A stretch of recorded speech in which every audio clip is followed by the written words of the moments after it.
En el regreso a clases, tu futuro no se detiene. Unidos, sociedad, gobierno y medios de comunicación, llevamos la escuela a tu televisión, lunes a viernes desde las 8 de la mañana. Así, seguirás estudiando desde educación inicial hasta bachillerato, mientras podemos estar juntos otra vez. Consulta las guías para saber en qué canal y a qué hora le toca a tu nivel escolar y no te pierdas ni una clase, porque podemos estar a distancia, pero siempre estamos unidos. Gobierno de México.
Tenemos conferencia vespertina 183 del día 91 de esta nueva normalidad. El día de ayer precisamente se actualizó el semáforo de riesgo COVID, que tendrá una vigencia de las próximas 2 semanas y el cual inicia a partir del próximo lunes 31 de agosto. Como ustedes vieron, tenemos ahora más entidades en el color amarillo, que es el riesgo moderado, casi un número un poco mayor en color naranja, que es el riesgo en este caso alto, y solamente una entidad federativa en el riesgo máximo. El llamado lógicamente a la población en el marco del semáforo de riesgo COVID es informarse y estar atentos a las indicaciones que las autoridades sanitarias en cada una de las entidades federativas e inclusive en los municipios y localidades donde vivan, van a estar emitiendo recomendaciones de las actividades que se pueden llevar a cabo en cada uno de los colores de riesgo. Tenemos un lineamiento federal donde están las actividades principales, pero hay que recordar siempre que son las autoridades locales las que conocen de manera directa y de manera, digamos, más amplia qué es lo que está sucediendo en sus municipios, en sus estados, y por lo tanto pueden hacer adecuaciones, lógicamente siempre orientadas a proteger la salud de la población. Por eso, entidades que pudieran haber salido en color amarillo, por ejemplo, pueden incrementar las restricciones a las dinámicas sociales, a la movilidad y, por ejemplo, llevar a cabo restricciones que están marcadas en un color naranja, e igual para las que están en naranja pueden llevar a cabo actividades de las que solamente se permiten en el color rojo. Esto es importante mencionarlo porque esto es precisamente algo que se dio y se en su momento demarcó desde un principio del inicio del semáforo de riesgo COVID para dar precisamente esa apertura a las entidades federativas. Recordemos que independientemente del color en el que nos encontremos, es decir, independientemente del nivel de riesgo, las acciones que en lo particular, en lo personal, podemos realizar para evitar los contagios deben implementarse en cada momento. De hecho, estas acciones deben paulatinamente, si es que todavía no ha sucedido, deben pasar a ser parte ya de nuestros hábitos diarios. Precisamente es lo que marca esta nueva normalidad, el poder mantener la sana distancia, recordando que es un mínimo de 1.5 metros, un ideal de 2 metros en relación a las demás personas con las que nos relacionamos, sobre todo, lógicamente, en los espacios públicos, en el espacio laboral, en los espacios sociales, evitar saludar de mano, de abrazo, de beso, eso incluye también las actividades de sana distancia. El continuo lavado de manos debe ser una actividad que tengamos ya como un hábito constante, sobre todo cuando hemos estado participando o hemos estado realizando actividades en el espacio público y regresamos a casa. Lo primero que debemos hacer es lavarnos las manos antes de empezar a interactuar con nuestros seres queridos al interior de la misma. Si no tenemos a la mano un lavabo, agua y jabón, podemos usar el alcohol gel a manera de sanitización de las manos y mantener esta actividad durante varias veces al día para entonces evitar llevarnos el virus a nuestras vías respiratorias o con nuestras manos dispersar o contagiar en un momento determinado a otras personas, sobre todo aquellas con las que al interior del domicilio tenemos acción importante. La etiqueta respiratoria, este es otro hábito que debemos de empezar a integrar. Cada vez que sintamos la necesidad de toser o de estornudar, rápidamente acercar nuestra nariz y nuestra boca al ángulo interior de nuestro codo y realizar el estornudo de esa manera para no dispersar las gotas que esta acción de estornudar y toser producen, inclusive si tengo el cubreboca puesto. Y este es otro elemento también que contribuye lógicamente en este momento a limitar, a disminuir los contagios, que es el uso adecuado del cubreboca. Y resaltamos la palabra adecuado porque no basta solamente con traerlo o con colocárselo en ciertos momentos, sino que debemos de hacerlo de la manera adecuada, que cubra siempre las fosas nasales, es decir, toda la nariz, lógicamente la boca, no traerlo en la parte inferior del mentón, no traerlo colocado sobre la frente, no andarlo moviendo alrededor de la cara, porque lo único que estaríamos haciendo es arrastrar todo lo que tenemos alrededor de nuestra cara y exponerlo directamente a nuestras vías respiratorias. En el nivel comunitario, recordando que el cubreboca que se recomienda es el reusable, que normalmente es de tela y que por lo tanto esto también debe de ser lavado constantemente, sobre todo cuando estamos realizando actividades importantes durante el día. Finalmente, si tenemos signos y síntomas de enfermedad, tenemos rápidamente que saber que si somos personas que pertenecemos a un grupo de riesgo, los hemos mencionado en muchas ocasiones, precisamente los adultos mayores de 60 años, las mujeres embarazadas, las personas con comorbilidades, enfermedades crónicas como diabetes, como hipertensión, otro tipo de enfermedades crónicas renales o pulmonares. Entonces tenemos que rápidamente demandar atención médica al inicio de signos y síntomas, porque necesitamos que un profesional de la salud nos dé un seguimiento puntual a la evolución de esos signos y síntomas, recordando que si pertenecemos a un grupo vulnerable, precisamente tenemos mayor riesgo de que esos signos y síntomas iniciales en el transcurso de las siguientes 24, 48 horas se conviertan en signos de alarma y nos generen enfermedad grave. Entonces necesitamos un seguimiento por un profesional de la salud y lógicamente si estos signos y síntomas de alarma se presentan en cualquier momento de la evolución o nos percatamos que estamos enfermos cuando estos se presentan, hay que rápidamente demandar atención médica. Si no podemos movilizarnos por nosotros mismos o a nuestros familiares, marquemos rápidamente al 911, 911 para recibir esta atención. Todas estas prácticas son acciones que deben de empezar a ser hábitos que debemos de llevarlos a cabo día con día, y esto nos va a ayudar no solamente a prevenir enfermedades como el COVID, sino también otro tipo de enfermedades que se transmiten por estas mismas vías. Vamos a ver la actualización de los números para el día de hoy. Si me comparten la siguiente diapositiva, hoy son más de 1.334.000 las personas que han sido estudiadas como casos sospechosos de COVID-19, presentaban justamente los signos y síntomas de la enfermedad y por eso ingresaron al protocolo de atención médica y de estudio que incluye la toma de una muestra de laboratorio.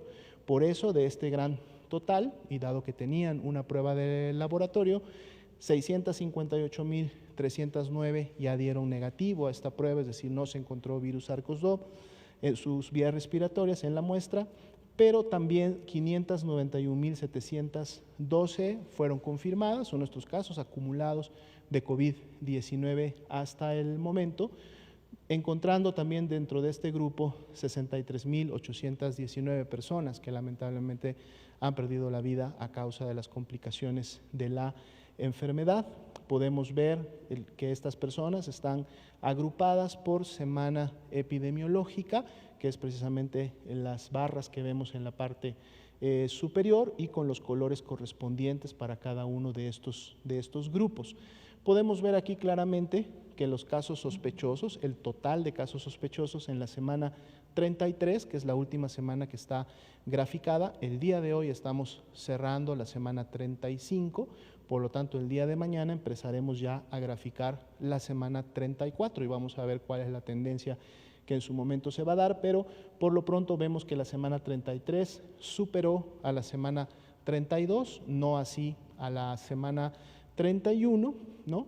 Lo cual en su momento pues nos lógicamente evidencia que se tuvo una mayor cantidad de casos sospechosos y que esta tendencia descendente que traíamos ya durante 3 semanas continuó, pero no a la misma velocidad o con el mismo descenso que veníamos observando. No así el porcentaje de positividad, a pesar de que hubo un incremento, digamos, en la cantidad de casos sospechosos, los que hasta el momento han salido confirmados, es decir, se evidenció la presencia del virus y la enfermedad, por lo tanto se mantiene estable, está en 44% todavía en la semana 33, sabiendo que es un porcentaje que hemos traído prácticamente durante toda esta semana, que es el porcentaje de positividad. Mañana que veamos la 34 veremos este porcentaje de positividad que tanto se pudo haber movido. Veamos la siguiente diapositiva, que es precisamente de los casos estimados, es decir, tomamos todos estos casos que ya son confirmados con una prueba positiva y le sumamos los casos que tienen todavía la prueba pendiente de un resultado, multiplicada por el porcentaje de positividad para cada una de las semanas, y entonces obtenemos esta curva de color azul claro que vemos en la parte superior. Ayer teníamos un descenso todavía entre la 32 y la 33 mínimo, que era del menos 1%, y el día de hoy estamos precisamente cerrando la semana 33 con esta meseta que de alguna manera habíamos ya pronosticado desde el domingo que iniciamos a graficar la semana 33, y bueno, lógicamente es una meseta que es el resultado de las sumas y las restas de lo que en su momento está ocurriendo en cada una de las 32 entidades federativas. De hecho, para el día de hoy y para haber producido esta meseta, son 13 las entidades federativas que también en su panorama local tienen o una meseta o tienen una curva que todavía es ascendente, que puede ser inicial, es decir, que todavía no ha llegado a su primer pico, o que es una curva que está empezando nuevamente a a manifestarse después de haber tenido ya algunas semanas de descenso. Son 13 entidades, todas las demás entidades todavía presentan tendencias descendentes o curvas descendentes en las últimas semanas, y esto lógicamente es lo que va a darnos el panorama de la siguiente tendencia cuando veamos la semana 34, y vamos a ver esto cómo se va moviendo en el transcurso de la misma. Otro indicador que sí no cambió, se mantuvo estable y disminuido durante toda la semana pasada, fue el de casos activos estimados, 7%, todavía sigue siendo bajo en relación a lo que veíamos hace mes y medio, representa 43.610 personas que iniciaron con signos y síntomas en los últimos 14 días, por eso decimos casos activos, porque representan la epidemia activa en este momento en la República Mexicana. Las defunciones cierran sí con un descenso de la 32 a la 33, un descenso que se mantiene ya desde la semana 30 con un menos 34%. Veamos finalmente la ocupación hospitalaria. En el tema de camas generales podemos ver un descenso de 1% en relación a la media nacional. Ayer estaba en 36, hoy está en 35%, lo cual nos deja 20.467 camas disponibles, y los estados que pudieran tener la mayor ocupación, como Nuevo León, como Colima, como Nayarit, aún así tienen 37, 44, 47% de disponibilidad de este tipo de camas, y 28 entidades federativas de las 32, es decir, la gran mayoría, tienen al menos 54% o más de disponibilidad. Veamos la siguiente diapositiva, son las camas con ventilador para los pacientes críticos. Este porcentaje se ha mantenido estable en los últimos días, vuelve a ser para hoy de 31%, aunque la disponibilidad en todos los estados es mayor que el de las camas generales. Tenemos al menos 41% en el caso de Nuevo León, 48% en el caso de Colima de disponibilidad, y pues prácticamente 29 entidades federativas tienen 56% o más de esta disponibilidad, llegando inclusive a ser de 92% de disponibilidad en el estado de Chiapas. Entonces esta es la actualización para esta noche, y ahora le daríamos el tiempo al doctor Víctor Hugo Borja para que nos comente sobre el tema. Buenas noches a todos. Muchas gracias, doctora Lomía, por la invitación para poder ampliar la información que ayer proveyó el maestro Zoe Robledo, director general del Instituto Mexicano del Seguro Social, en relación a un probable caso o un caso que se encontraba bajo investigación de probable reinfección. Me gustaría decir que este es un caso que se encuentra en investigación. El doctor Constantino López Macías lo reportó en un web seminar académico que fue organizado por CONACYT, y él reportó los hallazgos que muchos científicos o investigadores reportan, hallazgos preliminares no confirmados todavía de un caso que se encontraba todavía en estudio. Después de haber sido reportado este caso hace 2 días, tenemos algunas pruebas que corrimos nuevamente, que todavía no concluyen la investigación del caso, pero me gustaría darlas a conocer. Me gustaría decir que el doctor Constantino López Macías es un inmunólogo muy reconocido, es un experto en el estudio de la respuesta inmunitaria y del desarrollo de vacunas. Él está participando en el desarrollo de vacunas dentro de una unidad de investigación del IMSS. Es miembro del Sistema Nacional de Investigadores, y lo que ha reportado ha sido en este proceso de investigación. Me gustaría también mencionar que para poder confirmar un caso de reinfección se necesitan reunir las siguientes condiciones. La primera es que tengamos un caso positivo donde se demuestre que hubo una infección. El estándar de oro para esto es la prueba PCR, que es la que estamos empleando en la vigilancia epidemiológica.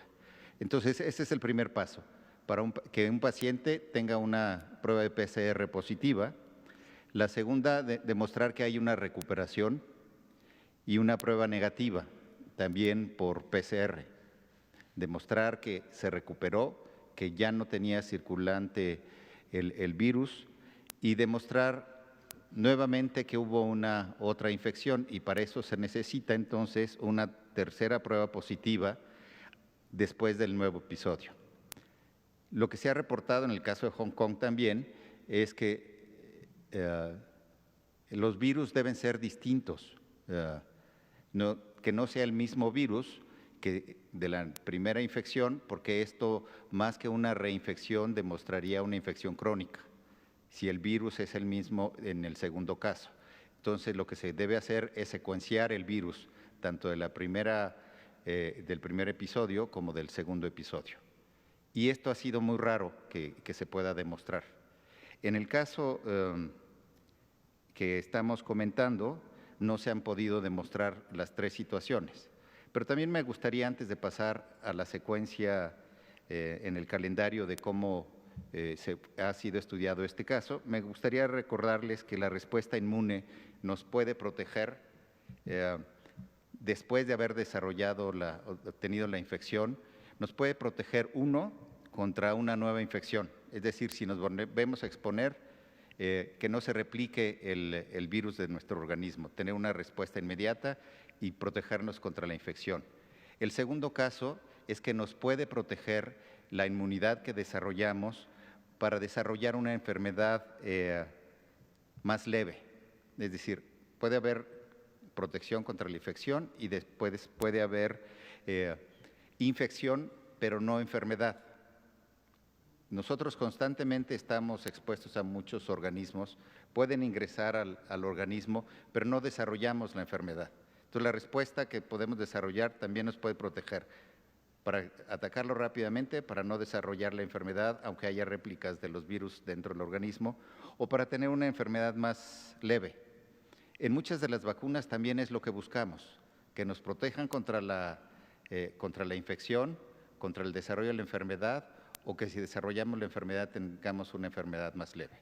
Y esto hay que tenerlo en cuenta porque en estos casos que hemos estado estudiando de probable reinfección, ningún caso ha tenido un segundo episodio de enfermedad grave. Los casos que se han reportado son asintomáticos y el caso que estamos estudiando también es lo mismo. Tuvo un episodio después de haberse expuesto o estado en contacto con un paciente el 28 de marzo, 3 días después desarrolló sintomatología. No se hizo en este momento una prueba PCR, era un caso leve, se manejó ambulatorio, estuvo 10 días en casa. A la terminación del cuadro clínico, 10 días después, se reincorporó a sus actividades y se reincorporó a esta unidad de investigación donde el doctor Constantino López Macías labora. Y en esta unidad están estudiando la respuesta inmune después de haber sido infectados. Con ella se tomó un consentimiento informado, ella reportó que había tenido síntomas y se le tomó una prueba serológica. Recuerden que no es PCR, la prueba serológica fue con ELISA y se demostró que tenía anticuerpos, por lo que se asumió que había tenido la infección.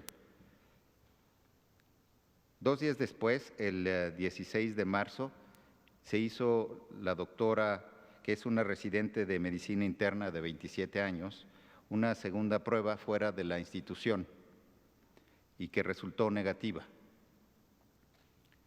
El 20 de mayo, la doctora reportó haber tenido una segunda exposición no ocupacional. Ella no se incorporó a labores atendiendo pacientes COVID nuevamente.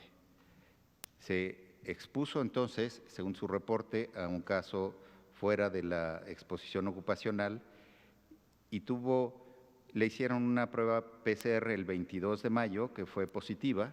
Ayer decíamos que se la había hecho y que no estaba confirmada por un laboratorio certificado. Recuperamos la muestra y fue corrida esta muestra nuevamente en el Laboratorio Central de Epidemiología del IMSS, que está certificado por el INDRE, y esta se confirmó como positiva. Y después, el 10 de junio, fue tomada una segunda muestra que resultó positiva en el laboratorio de investigación y fue nuevamente corrida el día de ayer y tuvimos los resultados hoy como confirmados efectivamente como positiva. De tal manera que de la primera prueba o el inicio del cuadro clínico a la última prueba pasaron, después de la segunda exposición, 52 días. Es probable que esto sea una infección crónica. Se ha mostrado que los pacientes pueden no negativizarse, pueden continuar con un PCR positivo. Esto quiere decir que las fracciones del virus continúan dentro del organismo, no necesariamente que sea infeccioso o que pueda transmitir la enfermedad, pero que puede ser todavía positivo o detectadas las fracciones del virus con una prueba de PCR, porque la prueba de PCR eso es lo que detecta, fracciones del virus específicamente. Entonces, en este caso, no tuvimos una prueba de PCR en el primer cuadro clínico. Solo tuvimos una prueba serológica. Estamos buscando si podemos recuperar las muestras que se tomaron para la prueba serológica, porque podría haber células, y recuperar el material genético del virus y secuenciarlo, si es que lo encontramos o lo podemos obtener, y secuenciar también el virus de la segunda muestra que se hizo después de una segunda exposición. Es importante decir que después de esta segunda exposición, la doctora no ha tenido síntomas, ha sido asintomática. Solo presentó un cuadro clínico de la enfermedad que inició el 31 de marzo. Después ha sido asintomática y fue por estar cerca en este proceso de investigación que se tomó estas segundas muestras. Esto es lo que quería mostrar. Lo siguiente es continuar con la investigación. No lo podemos descartar como reinfección, pero tampoco puede ser confirmado en este momento. Y sí es factible que sea una infección crónica que se ha reportado en otros lados. Ha sido más reportada en la comunidad científica el caso de positividad prolongada que el caso de reinfecciones. Entonces, continuamos en este proceso de investigación. Muchas gracias. Muchas gracias, doctor Borja, por la amplia y profunda explicación. Ahora le damos el tiempo al doctor López Ridaura para que nos presente la estrategia para la atención precisamente de las personas adultas mayores en el marco de la epidemia de COVID-19. Muchas gracias, doctora Lomía. Buenas noches, tengan todas y todos, también allá en casa o desde donde nos estén viendo. Y sí, como comentó ya el doctor Alomía, venimos ahora a presentar, un poco en continuación a lo que presentamos o se presentó la semana pasada con el doctor Luis Miguel Gutiérrez, director general del Instituto Nacional de Geriatría, donde presentó lo que el Instituto de Geriatría junto con la Secretaría de Salud y especialmente el programa de adulto mayor en el SENAPRESE, que es el centro que actualmente dirijo, pues presentó varias de esas iniciativas, tanto de capacitación y con un enfoque importante también que han liderado en el Instituto de Geriatría, que es la atención, la encuesta y el fortalecimiento de las capacidades de estos lugares de atención a largo plazo, de asilos, de albergues.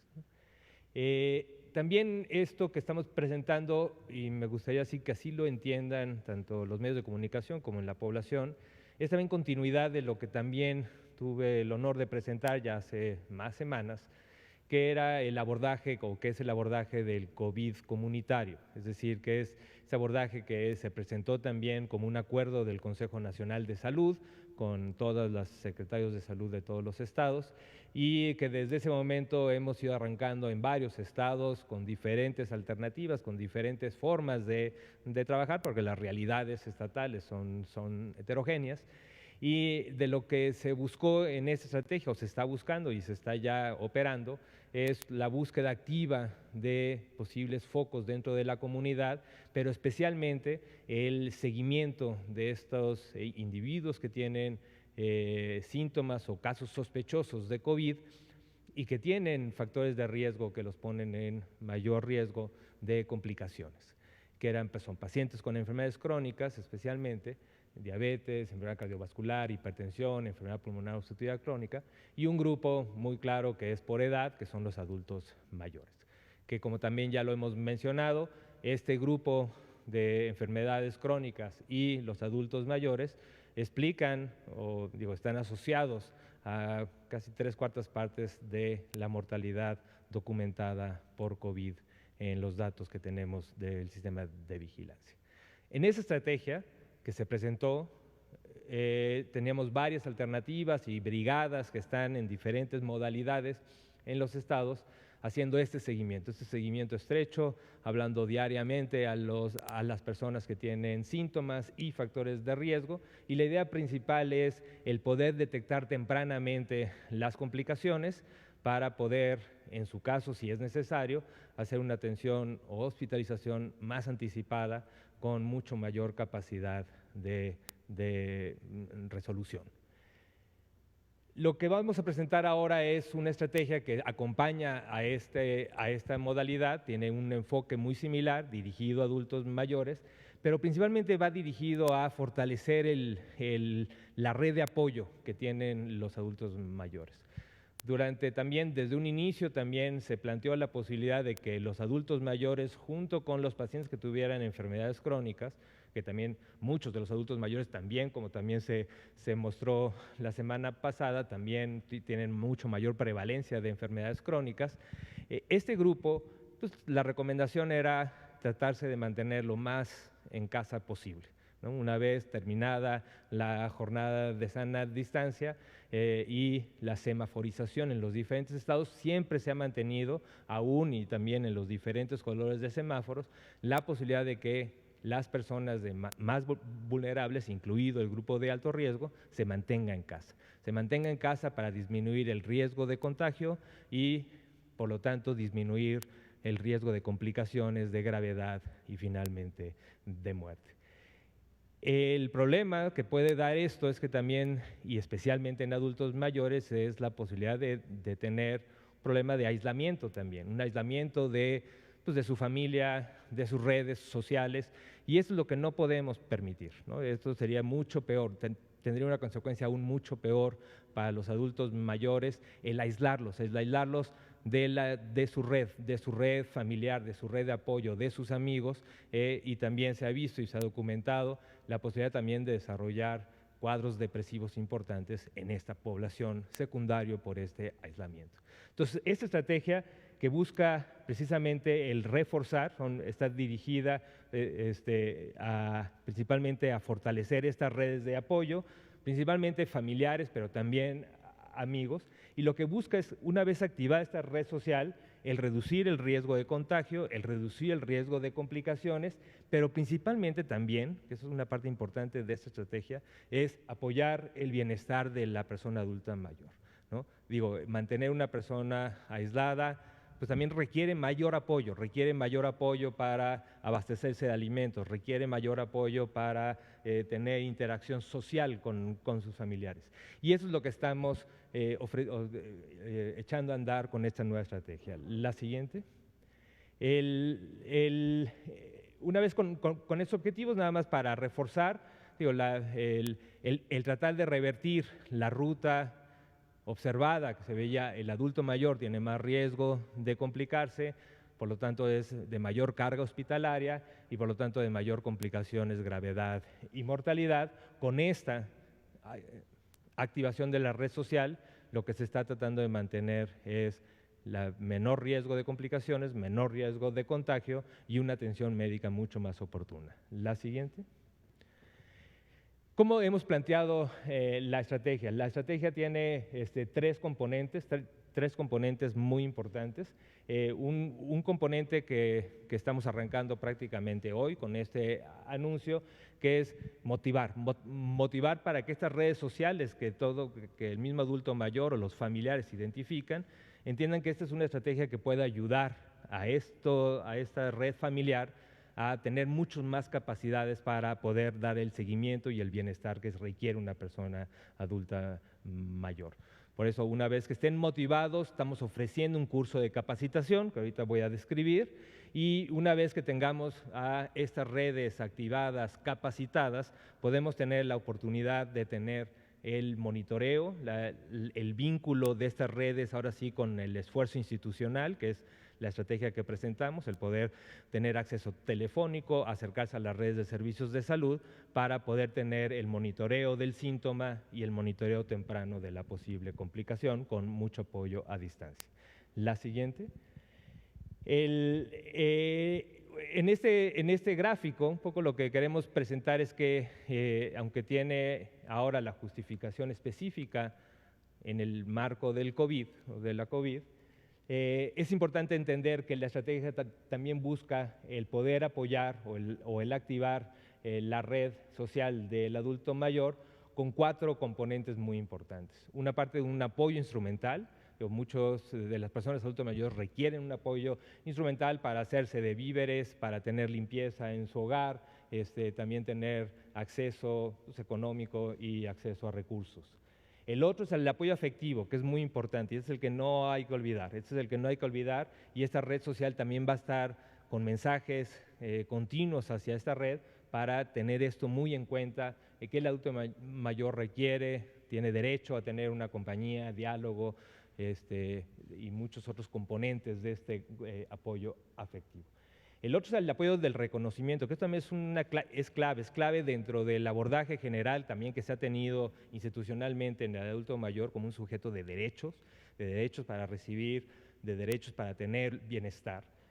También es muy importante la evaluación y el reconocimiento que tienen los adultos mayores para mucho de el conocimiento general que tiene la población, ¿no? El poder, la transmisión del conocimiento, la transmisión de las experiencias, son cosas muy, muy importantes y se tienen que apreciar y reconocer.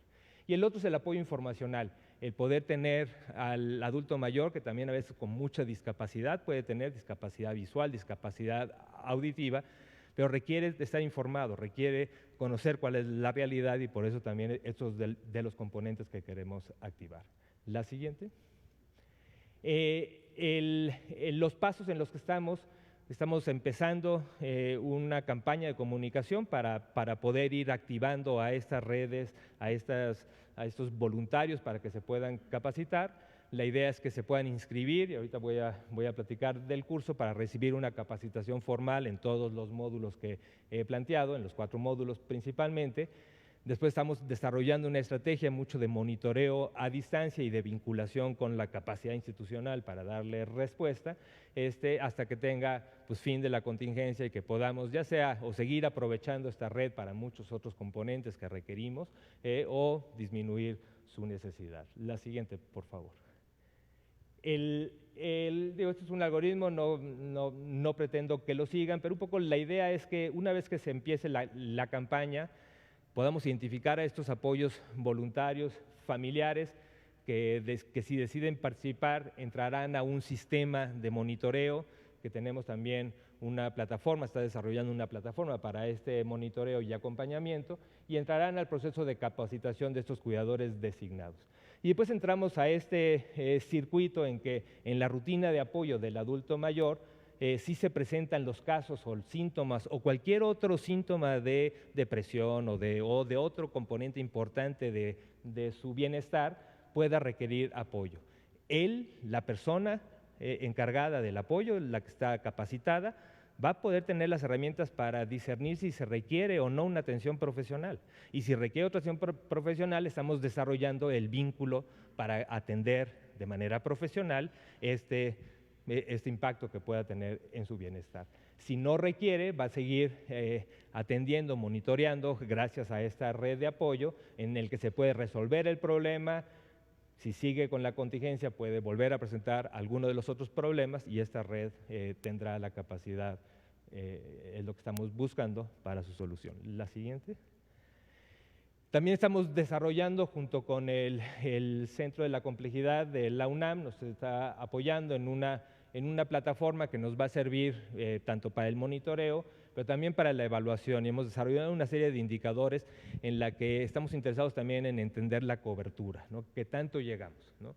Hay una cantidad muy importante de adultos mayores y queremos que esta herramienta sea una herramienta que se generalice y que pueda llegar a lo más posible, ¿no? Y tenemos muchos indicadores de cobertura, pero también de impacto, qué tanto se están hospitalizando personas adultas mayores de esta red, y también de impacto negativo, qué tanto podemos influir en disminuir la mortalidad en este grupo. La siguiente.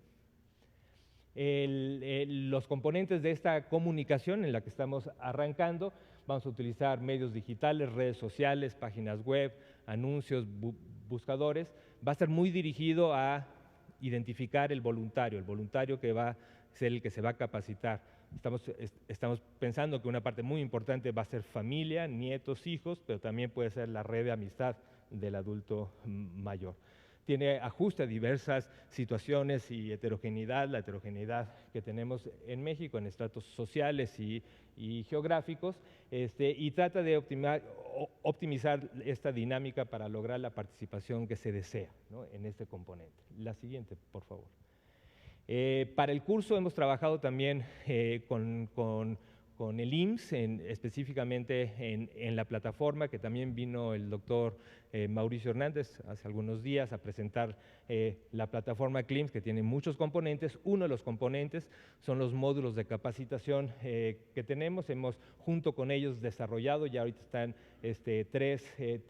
tres módulos ya desarrollados, y ya se puede inscribir la gente, y ahora lo que estamos es tratando de identificar esta red que pueda tomar estos cursos en la plataforma CLIMS y que se convierta en nuestra red de apoyo y de monitoreo. La siguiente. La idea principal es, teniendo estos cuidadores designados, ya sea un cuidador designado, un voluntario, o a veces cuidadores primarios que ya cuentan los adultos mayores. También, como comentó el doctor Luis Miguel Gutiérrez, uno de los problemas serios es que se han reportado que solo una parte mínima tienen cuidadores primarios. Entonces, por eso esta plataforma va más al apoyo voluntario, no al cuidador ya oficial. El cuidador tiene ya una capacitación, está bien entrenado, conoce las rutas de resolución de problemas. Pero la gran mayoría de los adultos mayores en México no tienen estos cuidadores, y sí requieren de este acompañamiento, y es un poco la idea de tener el monitoreo, la detección oportuna, el involucrar y activar la red, y tener claramente todas las rutas de acceso para resolver el problema. Ya sea con estos cuidadores designados, la siguiente, pero también tenemos la misma estrategia para cuidadores primarios, en el que tenemos el mismo circuito, tal vez con otras capacidades de resolución, la siguiente, o también o solamente cuando se tienen ya cuidadores primarios entrenados, donde también esta plataforma puede ser útil para poder tener mayor capacidad resolutiva, aunque ya los cuidadores primarios es una población entrenada y que tiene, como ya dije, las rutas claras de resolución. La siguiente. Solamente para terminar, quiero agradecer mucho al programa del adulto mayor liderado es un grupo grande dentro de Senaprece, liderado por la doctora Esther Lozano y el doctor Villalobos, quienes entre los dos han desarrollado esta estrategia y la vinculación con el IMSS, con la Dirección de Prestaciones Económicas y la plataforma. También hemos tenido un acompañamiento y un apoyo muy claro por parte de OPS, y con el Centro de Ciencias de la Complejidad de la UNAM estamos en el desarrollo de esta plataforma de monitoreo y de evaluación, y dejamos aquí ya la página del CLIMS donde pueden encontrar los módulos para que ya se empiecen a inscribir, y conforme empiece la campaña para ir reclutando a estos apoyos voluntarios para el acompañamiento ya continuo durante la contingencia. Muchas gracias. Muchas gracias, doctor López Ridaura. Entonces, vamos a pasar en los 17 minutos que todavía nos quedan de conferencia para atender alguna pregunta de los medios. Adelante, por favor. Gracias, buenas tardes. Arturo Contreras, de Pie de Página. Hace un par de días el diario inglés The Guardian publicaba una muestra en la cual demostraba que las personas con obesidad tienen 50% una probabilidad 50% mayor de morir por COVID, pero lo importante es que tenían 50% de más resistencia a las vacunas de COVID, a las vacunas que se están desarrollando. No sé si en México bajo las pruebas que se están empezando a desarrollar, se tenga como identificado esto como un factor, ¿no? O cómo darle la vuelta, o cómo preparar las vacunas mejor para un país en el cual la presencia de la obesidad es tan alta. Correcto. Bueno, sí, definitivamente tendríamos que empezar comentando que hasta el momento todavía no se ha llevado a cabo ningún tipo de ensayo de ninguna de las fases de población mexicana. Por lo tanto, la especificidad para lo que pudiera o no ocurrir en México en relación a la vacuna todavía no lo conocemos. Sabemos y se han expresado en conferencias previas y en medios de comunicación que sí hay ya peticiones formales para poder llevar a cabo ensayos, sobre todo de fase 3 en población mexicana, los cuales en su momento de ser autorizados por la Secretaría de Salud, quien es la que llevaría a cabo esta valoración y en su momento la autorización, se estarían todavía conociendo hasta fines de noviembre probablemente, sobre todo en estas vacunas que digamos tienen ya un avance importante y que además han demostrado cumplir con todos los requisitos y han logrado buenos resultados en fase 1 y fase 2. Definitivamente los grupos de riesgo, uno de ellos, el que se acaba de exponer ampliamente, como son los adultos mayores, el componente de obesidad y sobrepeso, la hipertensión y la diabetes, sí están contemplados, digo, desde un inicio, más allá de que aún no se tenga la totalidad de la información de las vacunas, pero ante la evidencia de lo que ha sucedido y de lo que no solamente en México, sino a nivel mundial, son grupos de riesgo muy claramente identificados, por lo tanto, definitivamente estarán en la primera línea y en los primeros lugares de los grupos que en su momento deberán de recibir la vacuna, en función, lógicamente, de cuando esté disponible. No sé si hay alguna otra cuestión. Muy bien. Por favor. Hola, buenas noches, doctora Lomía. Buenas noches, doctores. Buenas noches. Carlos Avaroa, del 1+1. La pregunta, doctora Lomía, es al respecto de, ¿nos puede explicar más ampliamente, sobre todo con el caso que se ha detectado en el Seguro Social, nos puede explicar un poco más amplio qué sería en el caso de una reinfección en esta situación, para tener clara esta parte? Así también se podría ampliar también un poco la información al respecto de los diferentes tipos de linajes del virus que hay en el país. Gracias. Claro que sí. Doctor Borja, no sé si usted quisiera ampliar un poco más en relación al caso y complementamos. Sí, lo que significa la reinfección es que se tuvo un periodo, que se tuvo la infección, hubo una respuesta del individuo a esta infección y que se desarrolló una enfermedad. La enfermedad puede dejar una respuesta inmune como consecuencia de la misma, como respuesta del organismo a la infección, o puede quedar muy baja. Lo que se ha visto internacionalmente es que los anticuerpos generados pueden ser de títulos distintos. Aquellos que han desarrollado una enfermedad grave aparentemente desarrollan una titulación mayor de anticuerpos, y aquellos que desarrollan una enfermedad leve tienen una titulación menor. Esto no quiere decir que no protejan para la enfermedad. Lo importante sería que se tengan anticuerpos para poder defenderse ante un nuevo contacto o una nueva exposición.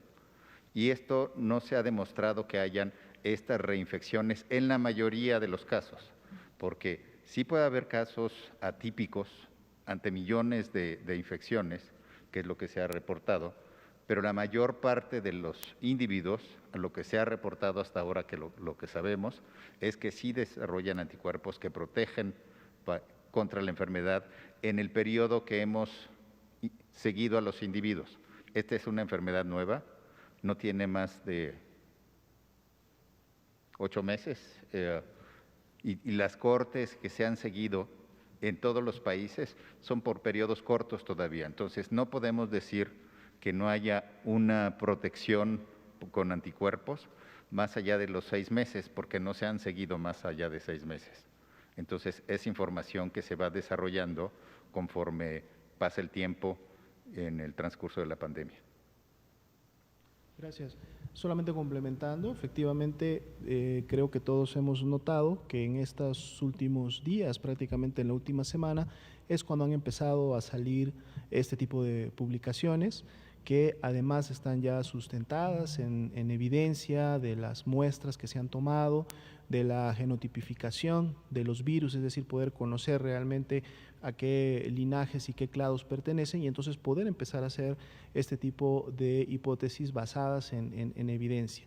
Lo que también hemos visto hasta el momento es que no necesariamente reinfectarse significa volver a enfermar, es decir, esto es algo que se tiene que seguir observando, se tiene que ver en estas personas que vuelven a, en su momento, identificarse cargas virales o presencia del virus en sus vías respiratorias, cuál es la evolución que en su momento produce este virus. Del caso de Hong Kong, ampliamente difundido durante esta semana, el caso que nos acaba de presentar el doctor Víctor Hugo Borja, en una segunda reinfección, y si hablamos de reinfección o presencia del virus en las vías respiratorias meses después de haber estado o tenido un primer cuadro, no necesariamente significó la presencia de enfermedad, o sea, fueron casos asintomáticos.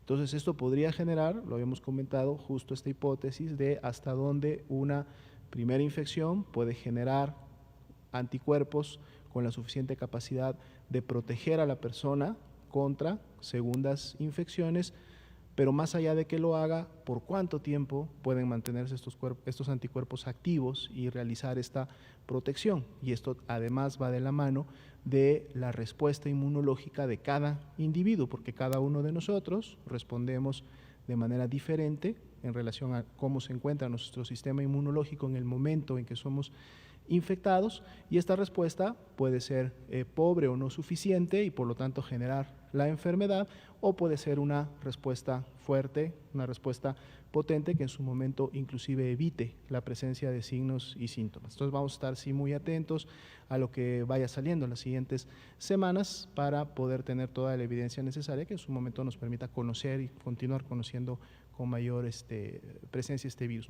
En relación a los linajes y los clados, con mucho gusto vamos a pedirle al Instituto de Diagnóstico y Referencia Epidemiológico que para esta semana nos prepare un informe. Tenemos ya bastantes datos, hay otros campos científicos también en el país que han estado llevando a cabo estas genotipificaciones y podemos presentar un poco cómo se han dado estos estudios. Y es importante porque entonces podemos ver, por ejemplo, en México, lo comento porque esto es algo que se ha estado trabajando y se está preparando, podemos ver en función de estos linajes, por ejemplo, qué tipo de linajes, qué familias han circulado en qué estados. Y esto entonces nos puede dar también un poco una perspectiva de cómo se dio en un momento determinado la transmisión o la diseminación del virus en función de las familias de virus o linajes que en su momento están circulando en este momento en diferentes partes de la República. Creo que va a ser una información muy interesante para presentarla. Vamos a pedirla que la preparen para tenerla esta semana. Por favor. Buenas noches, Rubén Fietal de Canal 11.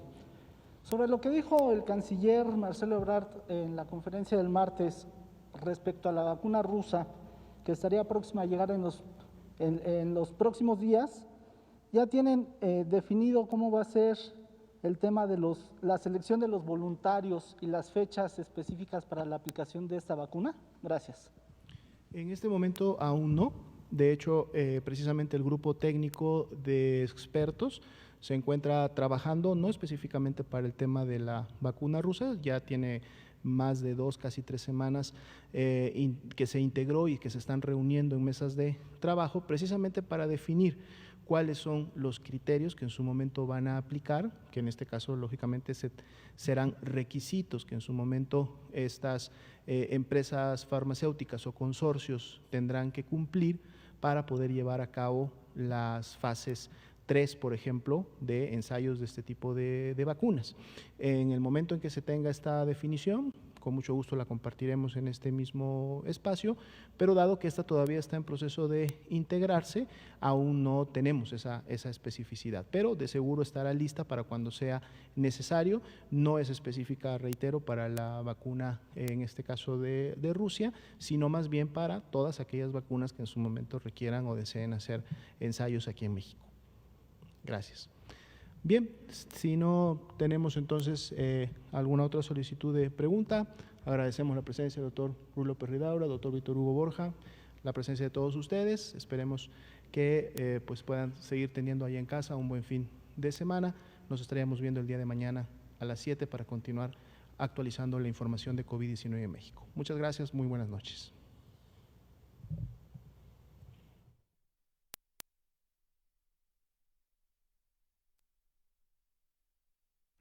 Tenemos nuestra conciencia tranquila y la dicha enorme de estar ayudando a la gente humilde, a los más necesitados, a los desposeídos.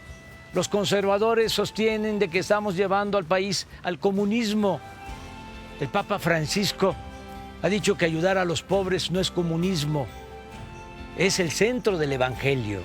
Es para decirles tengan para que aprendan. Segundo informe, Gobierno de México.